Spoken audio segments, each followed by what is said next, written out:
Restaurant કે પછી કાફેના cheese બોલ્સને ભૂલાવી દે તેવા પાલક કોર્ન ચીઝ બોલ્સ આજે આપણે ઘરે બનાવીશું.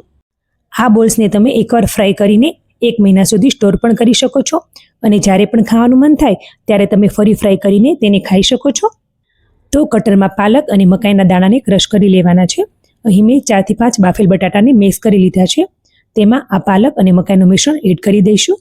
સાથે તેમાં bread crumbs, chilli flakes, oregano, મીઠું, મરી પાવડર, આમચૂર પાવડર અને ચાટ મસાલો એડ કરીને સારી રીતે મિક્સ કરી લેવાનું છે.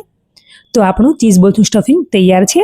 હવે થોડું સ્ટફિંગ લઈ આ રીતે ટીકીનો શેપ આપી દઈએ અને વચ્ચે મોઝરેલા ચીઝ ભરી ચારે બાજુથી આ રીતે કવર કરી લેવાનું છે. ક્યાંયથી ખુલ્લું ન રહે તેનું ખાસ ધ્યાન રાખવું. આ રીતે હથેળીથી ગોળ શેપ આપી દેવો.